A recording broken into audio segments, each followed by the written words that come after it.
Buenas tardes con todos. Vamos a continuar con las exposiciones. En esta oportunidad vamos a hablar de un tema que es importante, ¿sí? Como parte del manejo integral también de una leucemia. Entonces, como ustedes han visto, el tema a tratar es trasplante de médula ósea. ¿Me escuchan? Sí, ¿no? Ya. Entonces, como les comentaba, el trasplante de médula ósea es una técnica especializada, pero para ello hay que saber qué cosa es un trasplante, ¿ya? Yo sé que muchos de ustedes deben tener conocimientos tal vez un poco generales, pero aquí vamos a ahondar un poco, no al nivel del especialista que maneja este tipo de procedimientos, pero sí a un nivel para que ustedes puedan entender este tipo de procedimientos y vean que no es tan complicado como aparenta ser, ¿ya?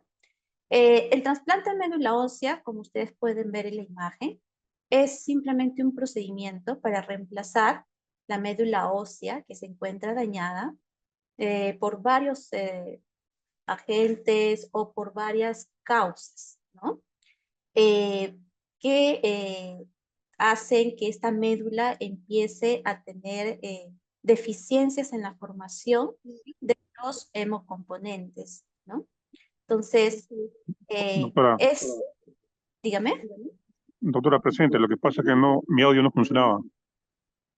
¿con quién conversó? Marco Pecho, Perfecto, no, no se preocupe, sí lo tengo acá anotado, somos 8. gracias. Ya, sí, sí, no hay problema. Bueno, como les decía, entonces, es un procedimiento que sirve para reemplazar esa médula defectuosa, ¿no? Que ha sido dañada por múltiples causas o de repente ha sido invadida por células neoplásicas, en este caso la leucemia, ¿no? Ustedes saben, pues, que la médula ósea se encuentra en todos los huesos, ¿no? Y que es formadora de las diferentes líneas hematopoyéticas, glóbulos rojos, plaquetas y glóbulos blancos. Ustedes saben que la médula ósea se encuentra en las células madre, totipotentes, y de ahí, de acuerdo a ciertos factores estimulantes, se va a ir diferenciando, ¿no? Como pueden ver ustedes en la imagen. Entonces, como ustedes ya saben, vamos a ver por qué es importante o cuál es el propósito de este tipo de técnicas, ¿ya?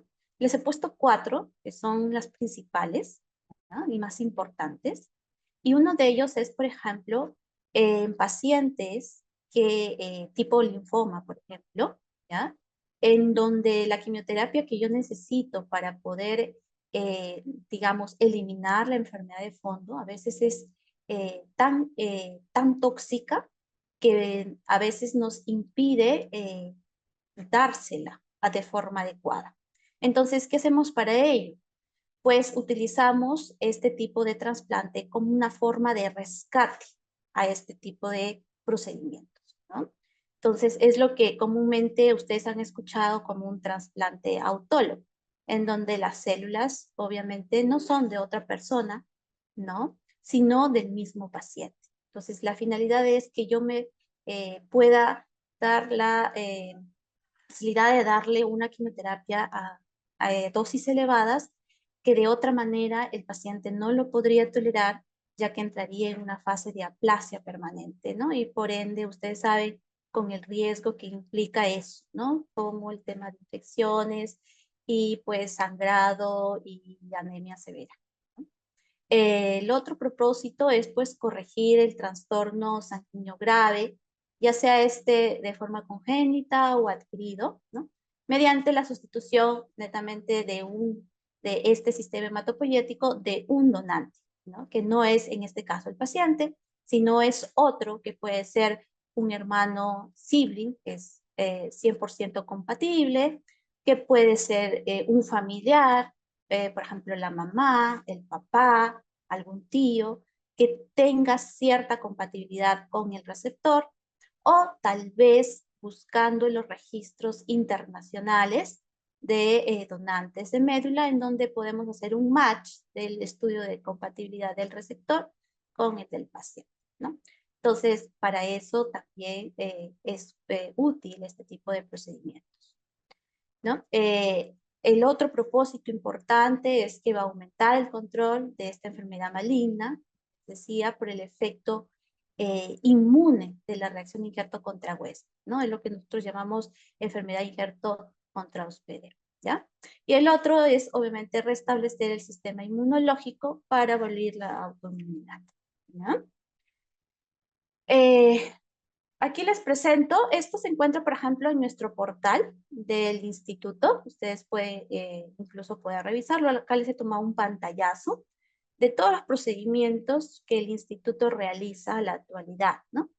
Ahí ven que hacemos trasplante autólogo, halogénico sibling, halogénico haploidéntico con diferentes técnicas, con depresión ex vivo. Actualmente estamos haciendo con depresión in vivo y a trasplante halogénico no emparentado, que actualmente lo estamos haciendo mediante convenios con otros hospitales internacionales, por ejemplo, en el caso de Argentina, el Hospital Austral.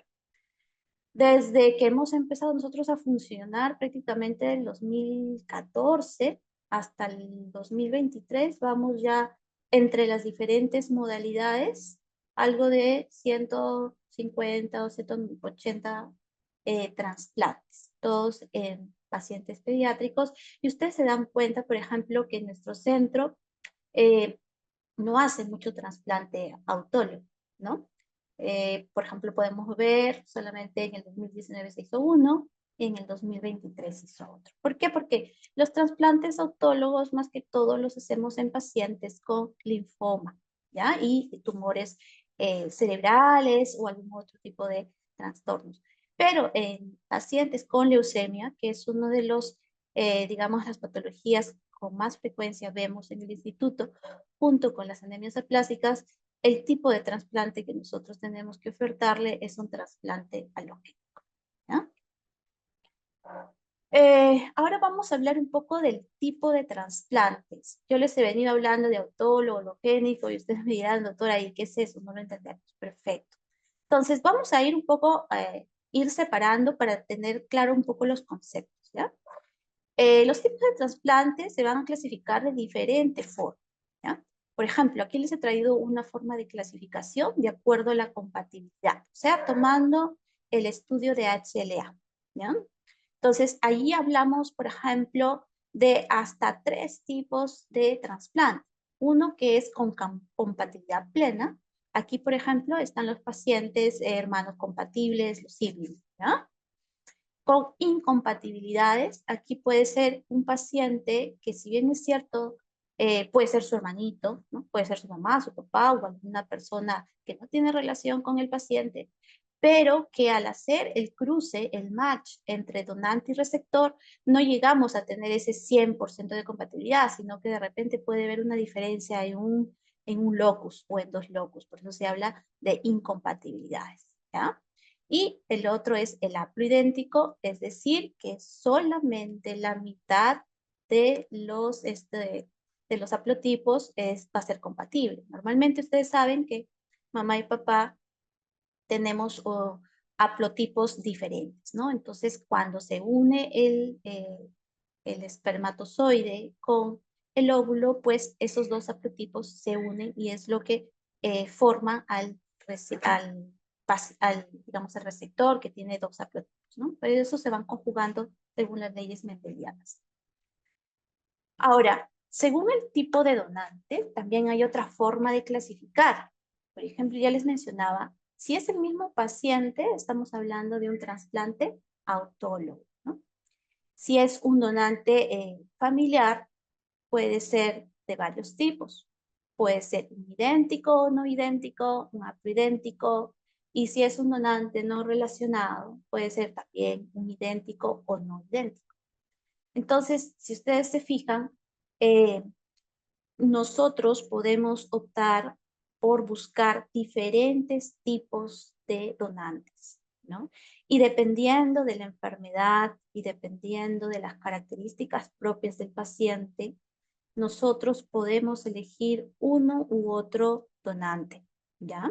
Entonces, por ejemplo, aquí les traigo una tablita, es importante, ¿no? En qué cosa es un trasplante autogénico o autólogo, qué es un halogénico, qué es un singénico, ¿no? Singénico quiere decir que son hermanos univitelinos, ¿no? O sea, son hermanos gemelos, ¿no? Entonces, no hacemos nosotros este tipo de trasplantes, más nos abocamos a lo que son los halogénicos, ¿no? Cuya función, ya les expliqué, que es de sustituir, ¿no?, la población anómala por una normal, ¿no?, procedente de un donante sano. Y de esta manera vamos a eliminar esas células neoplásicas residuales que pudieran haber quedado, ¿no? Y también el efecto de la misma médula que es infundida del donante, también ejerce un efecto antileuquémico asociado, ¿no? Lo que se llama como la enfermedad de GBL, ¿no? Bueno, seguimos. Ahora, según la fuente de progenitores hematopoyéticos, tenemos tres tipos, ¿ya? Eh, de acuerdo de dónde fue extraída esa médula ósea. Por ejemplo, si fue obtenida directamente de los huesos mediante punciones medulares múltiples, generalmente se hace con el eh, donante bajo anestesia y en una sala de operaciones, nosotros podemos extraer médula ósea directamente, ¿no? Si no, nosotros podemos someter al donante a una estimulación con factores estimulantes de colonias. En este caso, nosotros usamos el filgastrin por un espacio más o menos de 5 días, ¿ya? Y después de eso, nosotros hacemos un recuento en sangre periférica de estas células, digamos, madre, ¿no? Hacemos un recuento de CD34 y si encontramos un valor adecuado, nosotros mandamos al donante a la área del banco de sangre en donde se procede a hacer la colecta mediante una féresis, ¿ya? Generalmente este tipo de procedimientos duran aproximadamente entre hora y media, 2 horas, dependiendo de la bulimia que nosotros queremos extraer de acuerdo a la cantidad de células que vamos a recolectar, ¿no? Y la otra fuente que también en los últimos años se ha ido disminuyendo su uso es la sangre de cordón umbilical, ¿no? Nosotros acá, por ejemplo, no tenemos banco de sangre de cordón umbilical, no lo usamos. Sé que en la parte privada hay estos cordones umbilicales, pero para lo que necesitamos para hacer un trasplante en un paciente con leucemia es muy poco probable que lo usemos, ¿ya? Lo que más usamos en el instituto y a nivel nacional, ¿ya?, es sangre periférica. Entonces, en base a todos los tipos de clasificación que les he mencionado, podemos tener ejemplos. Por ejemplo, lo que es un trasplante autólogo, ¿no?, en donde ustedes saben que el receptor es su propio donante. El trasplante halogénico emparentado 100% compatible, que vendría a ser el hermanito de mamá y papá, ¿no?, que tiene un HLA full compatible, ¿sí?, en los diferentes locus. Hay otro que se llama trasplante halogénico emparentado haploidéntico familiar, ¿no? Hay uno que es trasplante halogénico no emparentado compatible y trasplante halogénico no emparentado con incompatibilidades. Entonces, como ustedes pueden ver, eh, podemos tener varias alternativas de este tipo de trasplantes para un mismo paciente. Y eso va a depender, como les mencionaba, de qué tan disponible está el donante, de las características de la enfermedad, entre otras. No sé si esta parte ha quedado claro. Le he pedido a los anfitriones que por favor me tengan los micros abiertos para que ustedes puedan comentar. La idea es que ustedes lo vayan entendiendo el panorama para ir avanzando poco a poco. ¿Hasta aquí tienen alguna pregunta? ¿Quedó todo claro lo que es un trasplante? ¿Cómo se catalogan los diferentes tipos? Y de acuerdo a la fuente, de acuerdo a la compatibilidad. ¿Mm?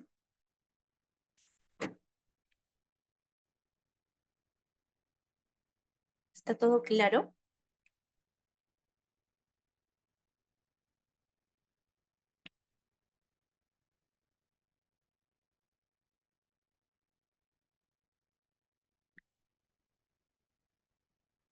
Bueno, de ser así, vamos a continuar con las indicaciones. Las indicaciones son variadas, ¿ya? Nosotros vamos a más enfocar al tema de lo que es enfermedades malignas por el curso que estamos llevando, pero también recordar que no solamente el trasplante se emplea en este tipo de patologías, sino en otro tipo, ¿no?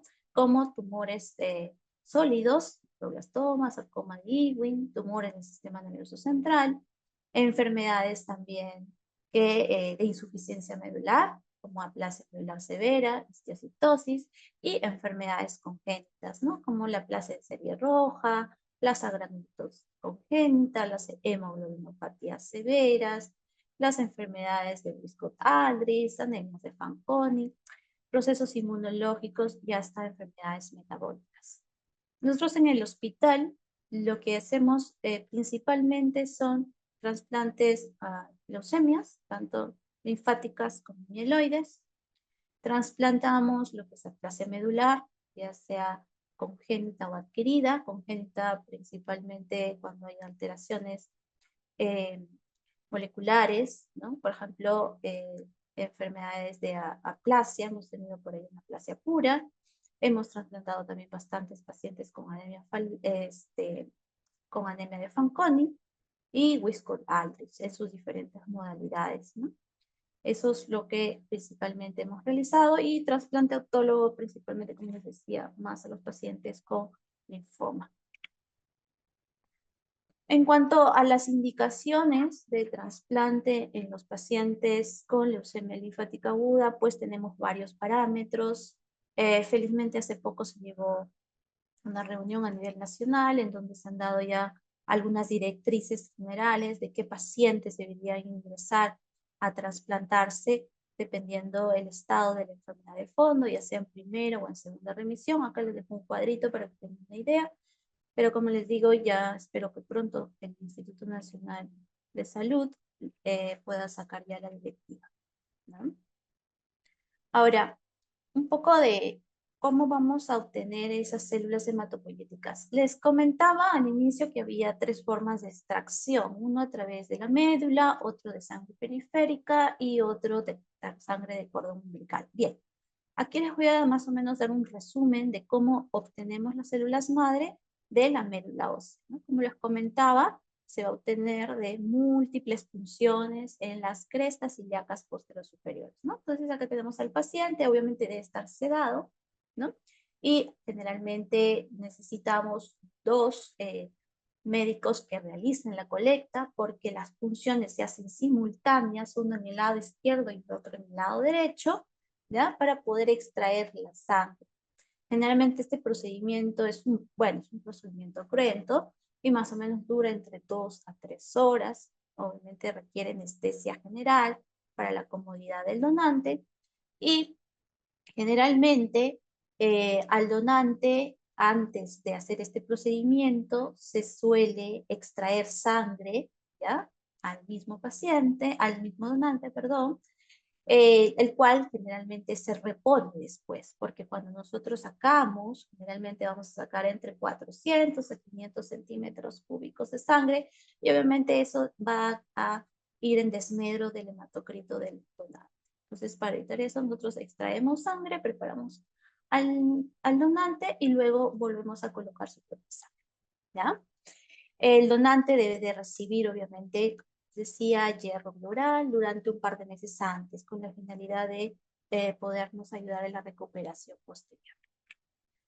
En cuanto a sangre periférica, es una forma de movilización mucho más rápida, mucho más amigable, segura, ¿ya? Para el donante, se realiza con factor estimulante de colonias por 5 días.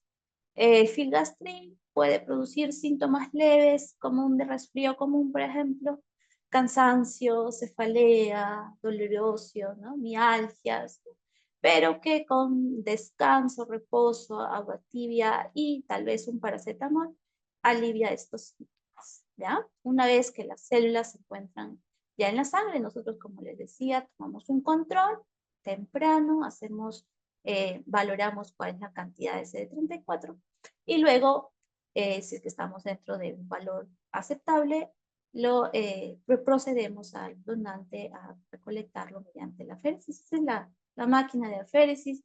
No es muy diferente de la máquina de la aféresis que usamos para extraer plaquetas. Es lo mismo. Le conectamos al donante en una vena, sale la sangre. La máquina lo que hace es separar las células madre de las células no mononucleares.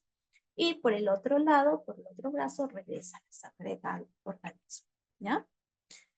En el caso, por ejemplo, de que el paciente no cuente con un acceso periférico adecuado, tenemos lamentablemente que usar pues la colocación de un catéter venoso central, ¿no? Eso sería, bueno, un riesgo agregado en este tipo de donantes.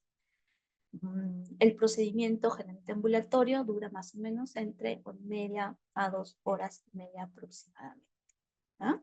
Cuando el paciente requiere o el donante requiere este catéter venoso central, lo que se hace es hospitalizarlo unos 3 o 4 días, ¿no? Y es evaluado por el área de radiología intervencionista en conjunto con el médico de patología, que es el de banco de sangre, que es el que nos va a indicar la necesidad o no de un catéter. La obtención de las células hematopoyéticas pues tiene sus ventajas y desventajas, como ustedes podrán ver, ¿no? La sangre medular, ¿no? Es una de sus principales ventajas es que nos va a producir una complicación que nosotros es lo que menos queremos cuando trasplantamos un paciente, que es la enfermedad injerto contra el receptor crónica, ¿no? ¿Y esto por qué? Por la menor cantidad de linfocitos T que existen en médula, ¿no? A diferencia de la sangre periférica. También tiene sus desventajas, y una de ellas es que pues la recuperación hematológica es mucho más lenta que con sangre periférica. Aquí llamamos con recuperación hematológica, que una vez nosotros infundido el injerto, el tiempo que demora para que estas células puedan crecer, digamos así, reproducirse, es aproximadamente de 15, 16 días cuando usamos médula. A diferencia que cuando usamos sangre periférica, esta recuperación se produce pues, en el día 10, 11, a veces máximo, en el 2, ¿no? Otra desventaja es pues la necesidad de anestesia en el quirófano. Como mencionaba, es un procedimiento que se hace bajo anestesia, que si no sería no tolerado, ¿no? Y obviamente el dolor después de haber hecho este tipo de procedimientos en las zonas de punción. Recuerden que nosotros no hacemos una punción nada más y por ahí extraemos, ¿no? Alrededor de 15 a 20 punciones por cada cresta ilíaca es lo que se realiza para poder extraer, porque nosotros necesitamos extraer sangre medular. Entonces no podemos hacerlo si es que hiciéramos solamente un orificio. Tendríamos que hacer varios para poder extraer cantidades pequeñas de sangre, ¿no? Y asegurarnos de que lo que estamos extrayendo realmente médula y no sangre.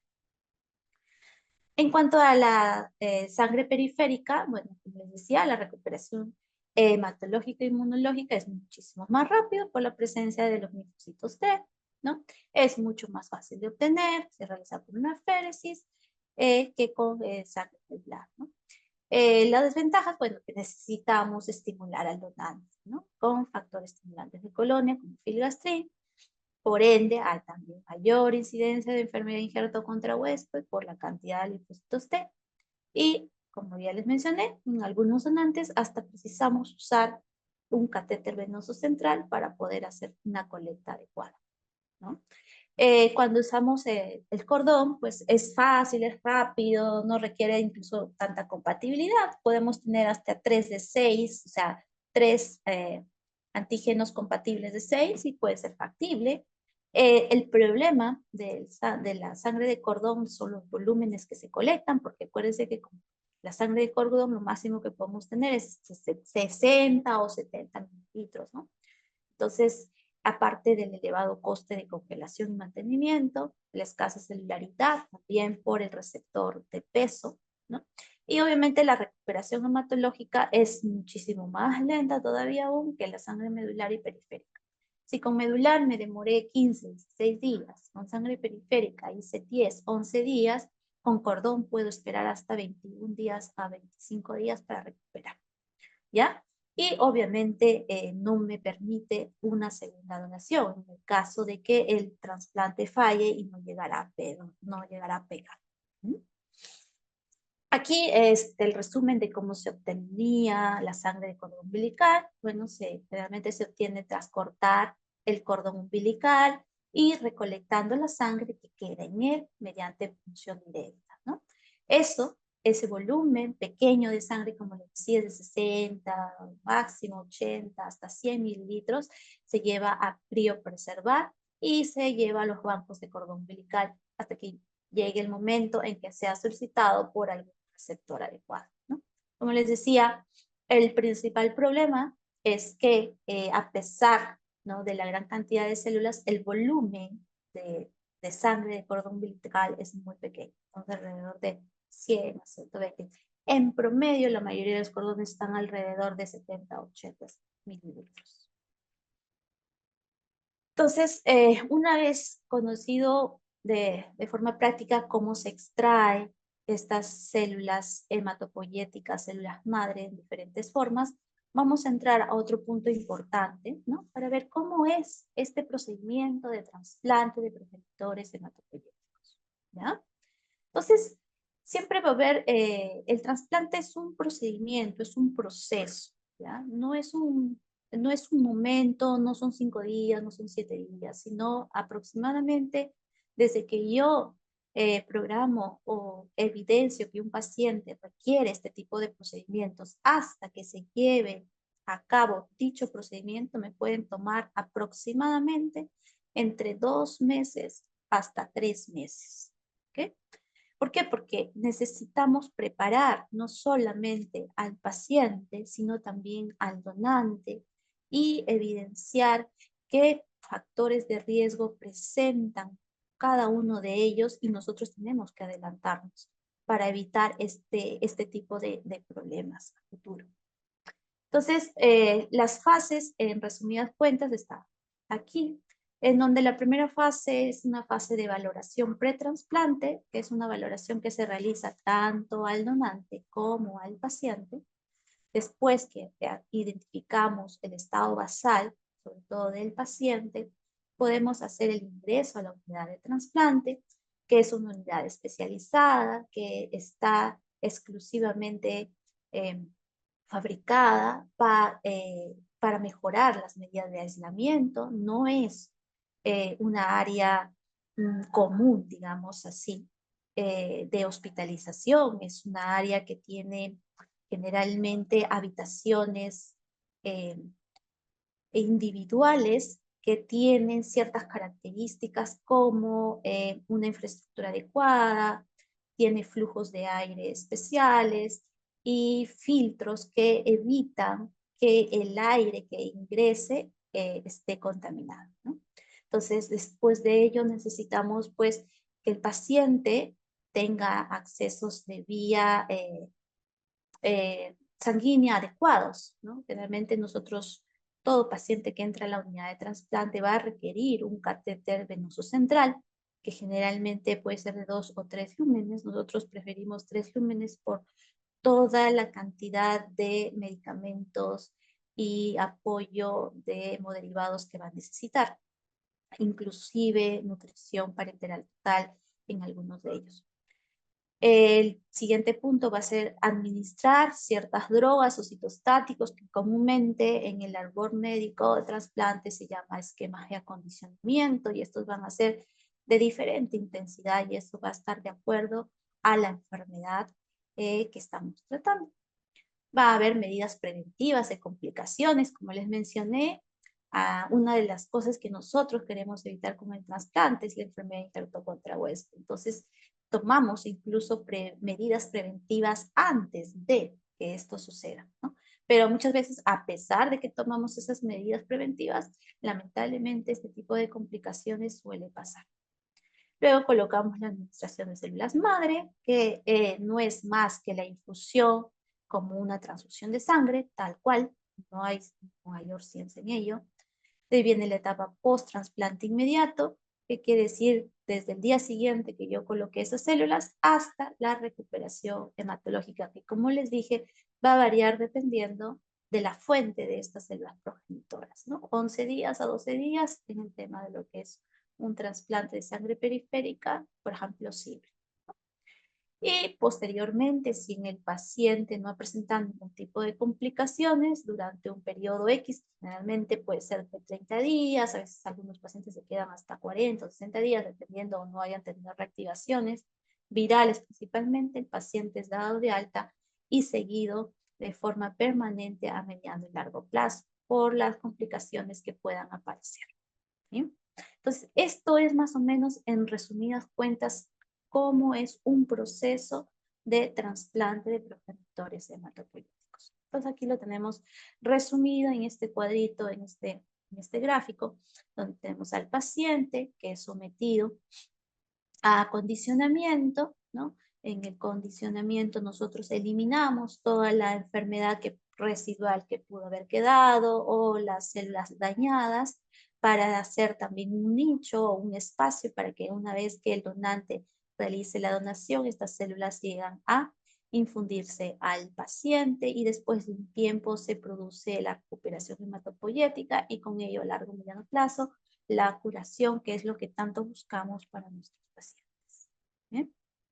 Entonces, el ingreso a la unidad, y es importante que ustedes entiendan que lo más importante es la seguridad que nosotros brindamos a un paciente para que cuando esté, digamos, indefenso, no tenga la capacidad de reaccionar frente a un agente extraño, ya sea bacteria, virus u hongo, entonces pueda ser, digamos, menguado de cierta manera, ¿no? No vamos a eliminar 100% esa exposición, pero lo que tratamos es de que esa exposición sea lo menos posible. ¿Y cómo lo logramos? Lo logramos mediante medidas de aislamiento de forma correcta a este tipo de pacientes.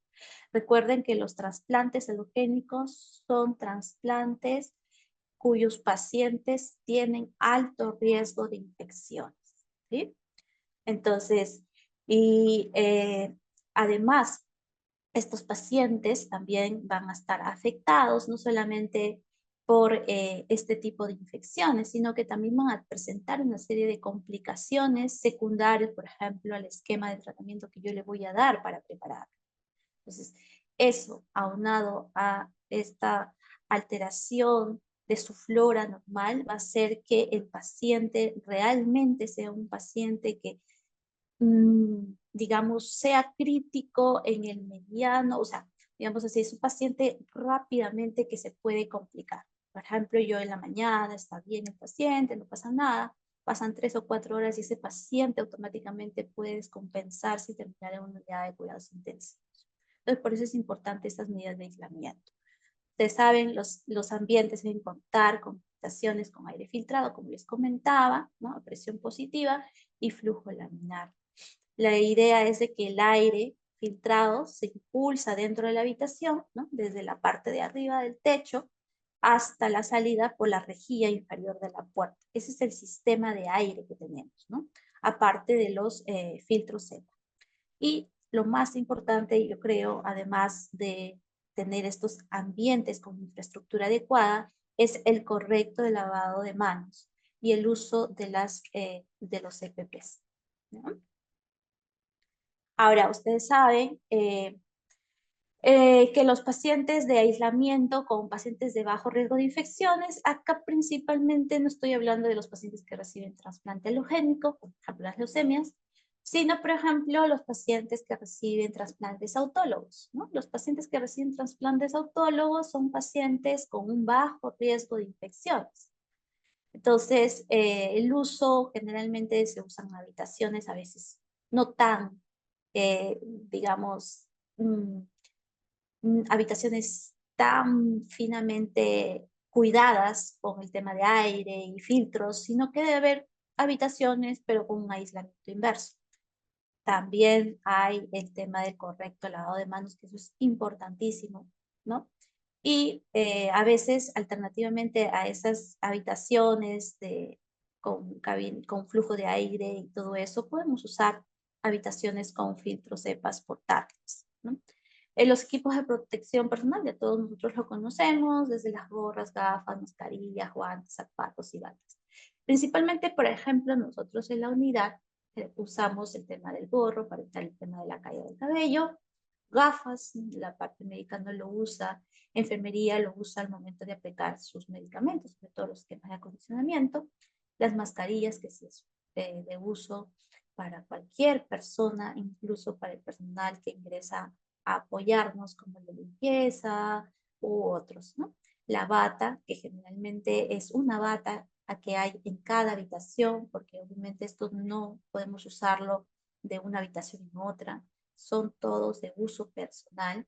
Igual el tema de las botas que ayudan a cubrir, ¿no?, nuestro calzado, y los guantes generalmente son usados principalmente por personal de enfermería y también por el personal que apoya a los pequeños, en este caso el personal técnico e incluso los mismos familiares, ¿no?, para ayudar a desechar las deposiciones o las excretas de sus pequeños.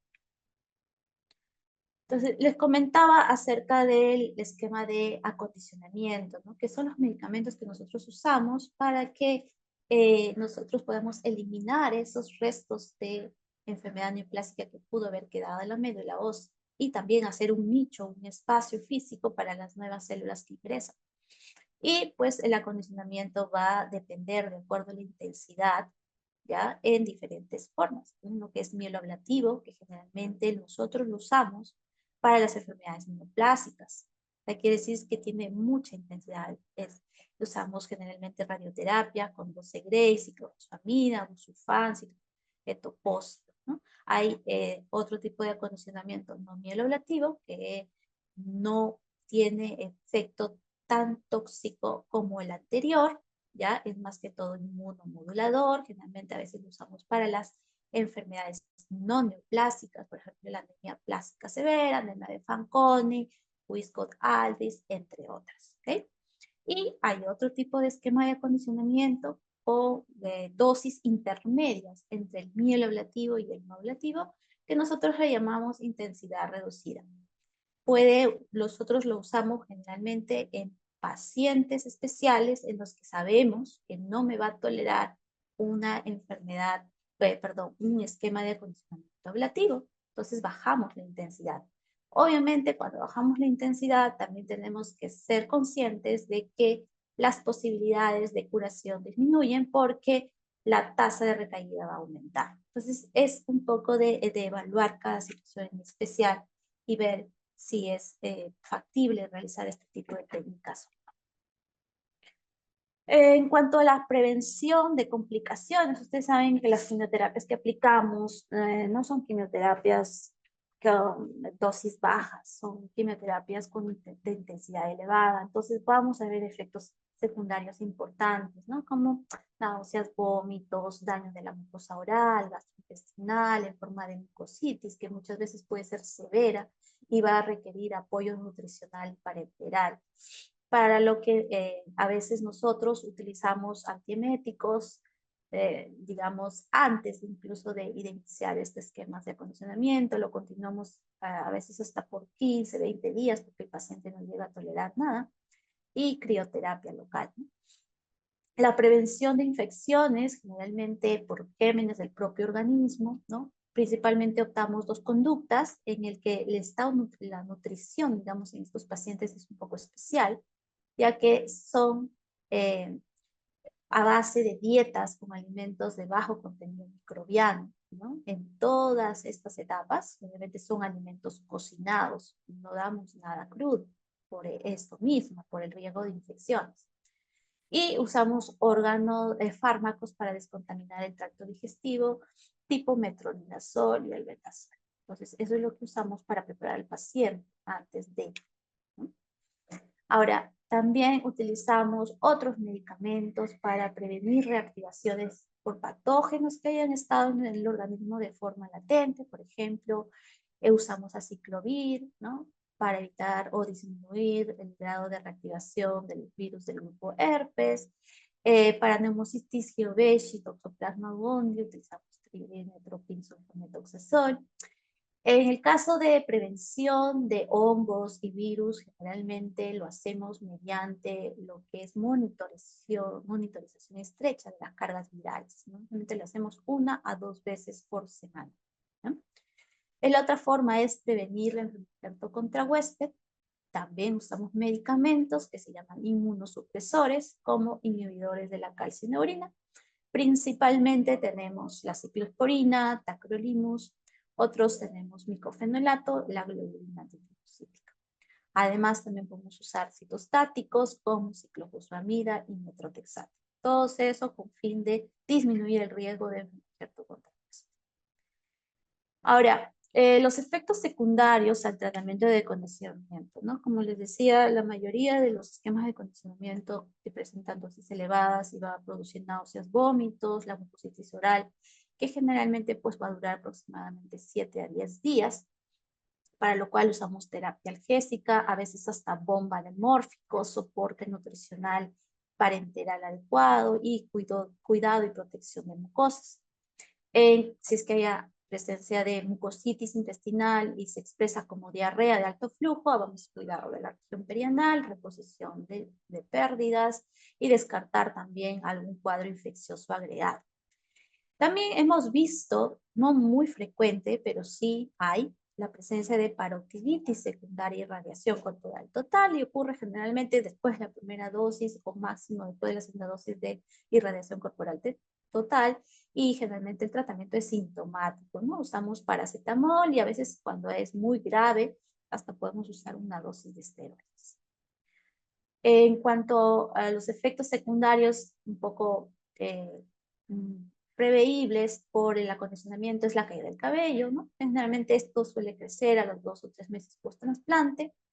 En los pacientes que reciben busulfán, que es un citostático, un alquilante, también la recuperación es más lenta, ¿no? Y es raro que la alopecia sea irreversible, ¿no?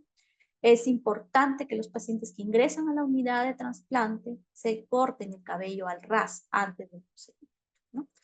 En el caso de insuficiencias medulares, pues hay infecciones, sangrado, anemia y el manejo se realiza con hemoderivados hasta que la médula regenere, ¿ya?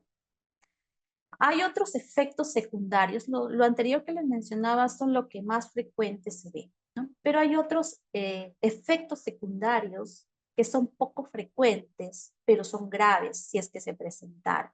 Por ejemplo, y muchas veces de ellos lleva a fallecer o a perder al paciente. Por ejemplo, el fallo de implante, ¿no?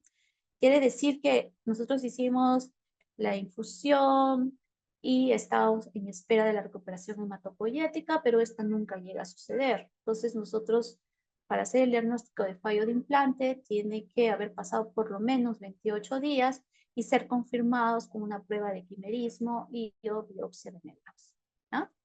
La cistitis hemorrágica también es otra complicación poco frecuente, pero es grave, ¿ya? Muchas veces el paciente puede morir por este tipo de efecto secundario, causada ya sea por quimioterapia o infecciones virales, por ejemplo, tipo becavirus o adenovirus.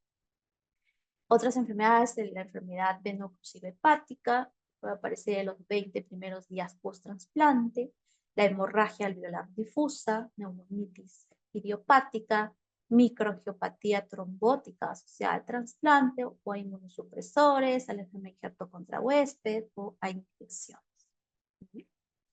Y bueno, la enfermedad injerto contra huésped que tanto les he venido hablando, ¿no? Que puede ser de 2 tipos, dependiendo de en qué momento aparece. Es aguda cuando pues se presenta en los 100 primeros días, ¿no? Y pasado este tiempo se considera crónica, aunque puede haber un overlap entre agudo y crónico, ¿ya? Y esta enfermedad, digamos que es una de las enfermedades que me va a comprometer la calidad de vida del paciente de forma importante.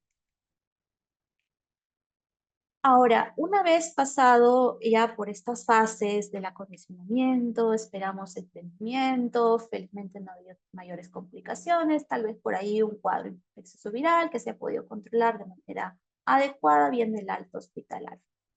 En el alta hospitalaria, el paciente generalmente va a casa, es una casa que tiene que ser previamente evaluada, lo hace la asistente social, evalúa el ambiente después de hacer una visita domiciliaria, pues tiene que tener ciertas condiciones. El paciente no puede llegar a una casa que no tenga un baño propio, que no sea, que esté libre de polvo, de tierra, etc.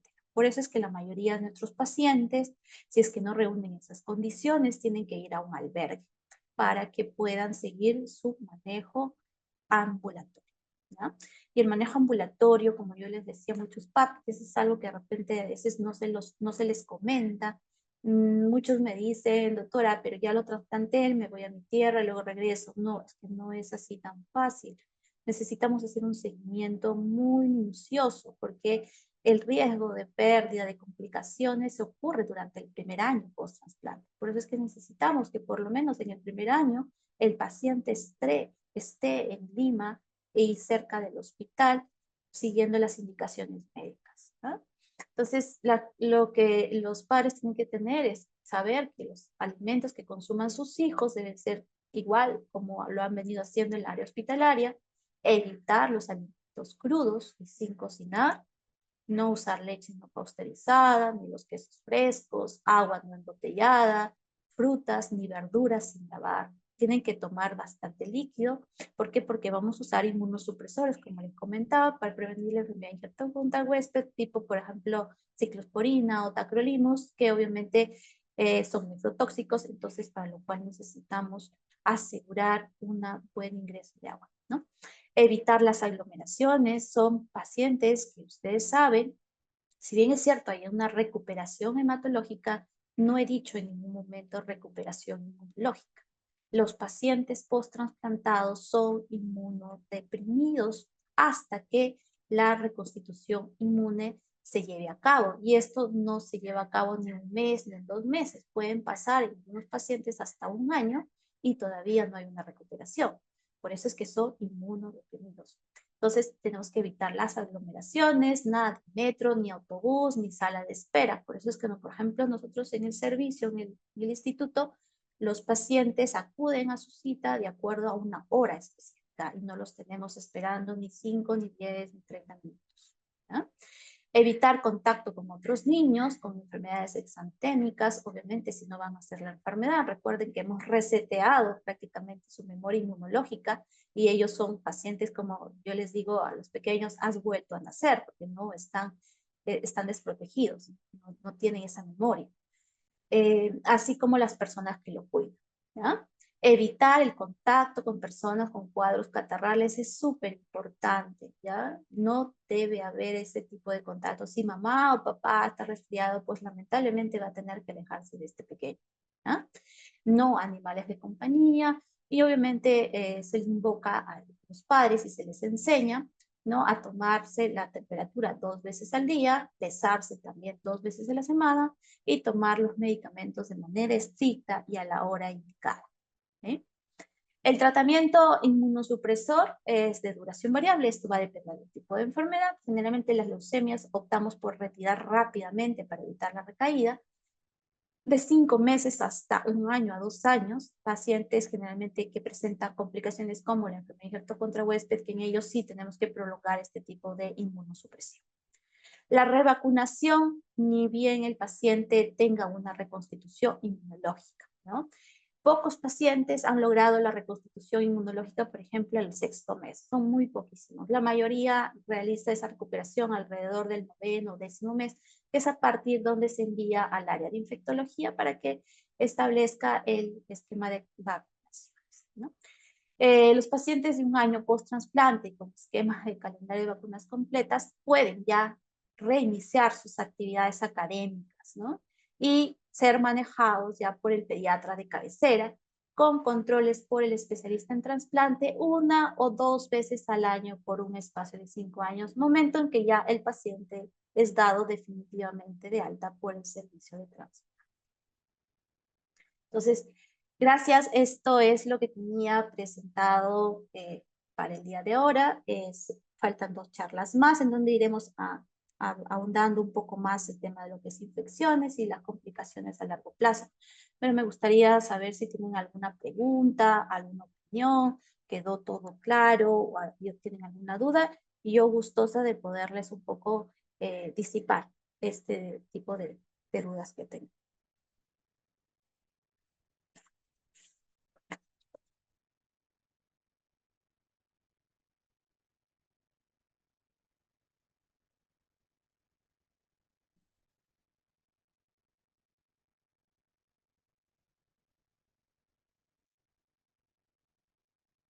¿Todo ha quedado claro?